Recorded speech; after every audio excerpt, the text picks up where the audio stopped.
Fracasso espiritual, por que que a gente tenta tanto e muitas vezes não dá certo?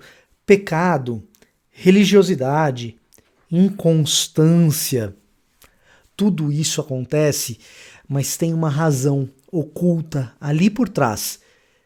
E eu não vou entregar assim de bandeja logo na introdução, mas fica comigo que eu vou explicar direitinho.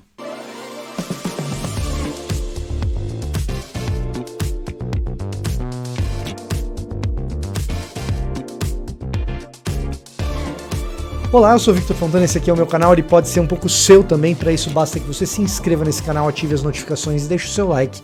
O seu comentário, tudo isso é muito útil para que a gente chegue ainda mais longe. E hoje a gente estuda texto bíblico, como a gente faz aqui nesse canal, com a ajuda da Bíblia 365. Se você ainda não tem a sua, ela vai fazer com que você leia o texto todos os dias e depois de um ano, por isso 365, se você se mantiver aí na constância e na regularidade, você terá lido a Bíblia inteira. O link para ela tá aqui na descrição. Eu vou ler a minha versão digital, eu tenho aqui uma versão digital comigo, mas você pode ter a tua versão física, caso você prefira, na nossa reflexão de hoje, que está em Provérbios, capítulo 18, somente o primeiro versículo, que diz assim: quem vive isolado, se preocupa apenas consigo e rejeita todo bom senso. Ah não, vai ser mais um vídeo de bater em quem é desigrejado, quem tá fora de igreja. Olha, até poderia ser, mas nesse caso hoje não é. A gente vai falar sobre o fracasso espiritual e o isolamento e a raiz hebraica por trás desse pensamento de que o isolamento provoca a rejeição do bom senso. E como é um pensamento hebraico, a gente está falando aqui do Antigo Testamento. Se a gente está falando do Antigo Testamento, eu não posso estar falando de desigrejados, gente que está se negando a frequentar uma igreja. Pelo menos não dá para fazer essa transição assim de modo tão direto. Não é disso que o proverbialista está falando. Claro, a gente pode adaptar para os dias de hoje. Será que essa adaptação vai dar em desigrejado? É uma pergunta. Em desigrejado, desinstitucionalizado, gente que é crente, mas não está indo na igreja, ou gente que se desviou. Será que é Não me parece que é isso que está acontecendo aqui no texto. Então, eu vou contar para você uma história que você provavelmente já conhece, mas você vai ver como essa história ela ilustra bem o que está por trás do fracasso espiritual contido nessa passagem.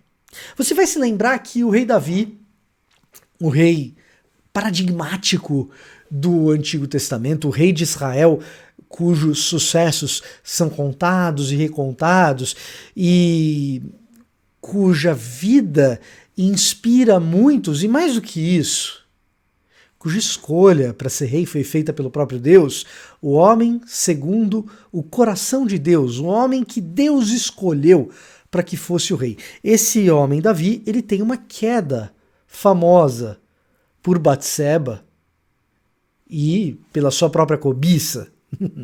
A queda que ele teve se desenvolveu numa queda real. Ele tinha uma queda por Batseba, quer dizer, ele observou Batseba do terraço do palácio e ao observar Batseba ele teve a vontade e a tomou para si. Ele teve um desejo de possuí-la e a tomou para si. Essa história ela é famosa. Agora tem detalhes dessa história que passam muitas vezes despercebidos por nós. Como, por exemplo, o fato de que, nesse episódio, o rei Davi deveria estar liderando o seu exército em uma das batalhas ao longo do seu reinado, ao longo do seu domínio ali, do antigo Israel, mas o seu exército estava de tal maneira vencendo que ele opta por ficar no palácio. Inclusive, batalhas essas das quais Urias, o marido de Batseba, estava fazendo parte, no fronte. E é por isso que Urias não está lá. E então Davi fica em casa. Davi fica no palácio. Davi fica no palácio a ponto de poder descansar e dormir. logo após um almoço, assim, no período da tarde, enquanto o seu exército batalhava. E curtindo a sua solidão, curtindo o seu isolamento, o que a gente muitas vezes pensa é que o isolamento de um eremita traz a ele sabedoria. O que o livro de Provérbios está dizendo aqui é que não. É que o verdadeiro sábio, e Provérbios é uma compilação de ditados do mundo antigo, ditados do antigo Israel, a respeito da sabedoria. Então, o livro de Provérbios está dizendo que não. Não.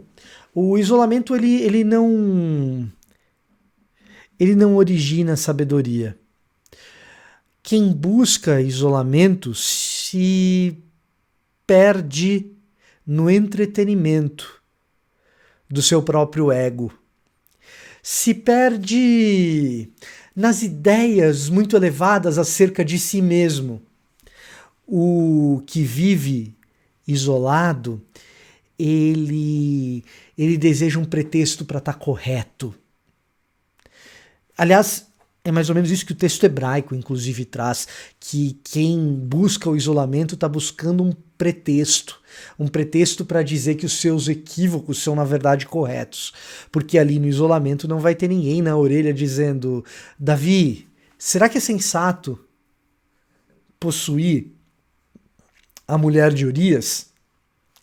No isolamento eu não tenho confronto, no isolamento eu não tenho oposição, no isolamento eu não tenho quem faça as minhas ideias serem desafiadas.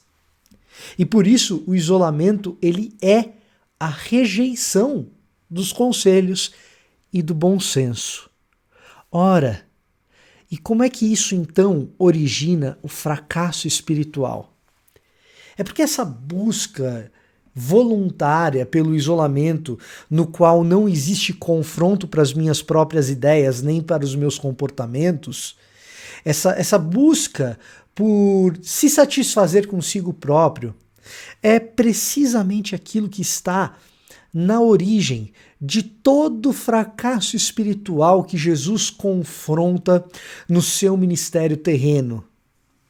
Ora, é no próprio ego do escriba, do mestre da lei, é no entretenimento das próprias ideias de alguns dos fariseus que Jesus encontra o seu fracasso espiritual, daqueles que se consideram autossuficientes a ponto de não mais dependerem daquilo que Deus teria a dizer.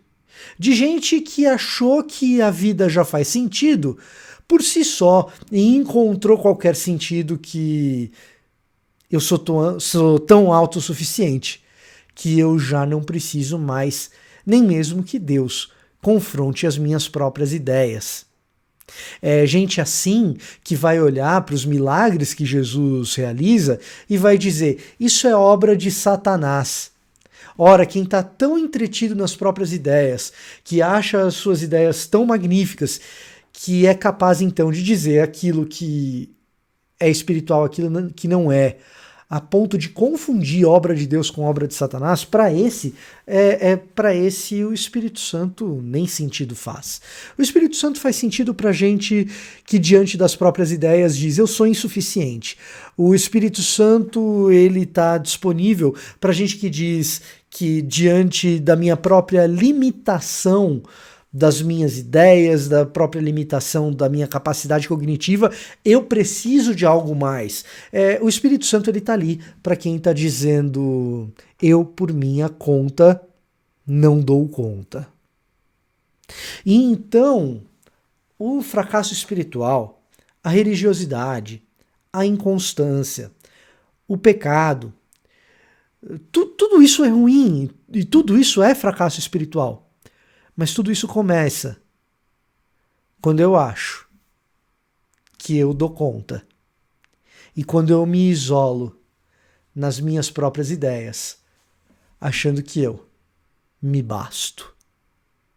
Portanto, estar chateado com uma liderança de igreja, a ausência da vida comunitária, ela pode sim estar relacionada com isso. Não necessariamente está. Fato é que entreter-se nos próprios pensamentos, achando que a minha própria concepção da espiritualidade, da religião, da teologia, da própria vida é suficiente para qualquer coisa, achar que eu me dou conta, que eu me basto, isso pode acontecer fora da igreja, dentro da igreja. Isso pode acontecer numa comunidade de fé ou fora dela. Basta que eu ache que eu sou a última bolacha do pacote. Se você quiser chamar de arrogância, pode chamar. Uma arrogância que leva a querer se isolar, a achar que eu me basto. Pode acontecer em qualquer lugar. Quer saber como o fracasso espiritual começa? Ele sempre tem arrogância envolvida. Se você gostou desse vídeo, deixa o seu like, mas você ficou até o final, então eu tenho certeza que você gostou. Se você ficou até o final e tem esse gosto por um vídeo como esse, eu faço um pedido só para você. Assiste mais um. Assiste mais um vídeo aqui desse canal. Qualquer um que pode ser. Um que está indicado aqui do lado, ou quem sabe aqui embaixo. Assiste mais um vídeo do canal. Esse era o meu recado para hoje. Eu vou ficando por aqui e até a próxima.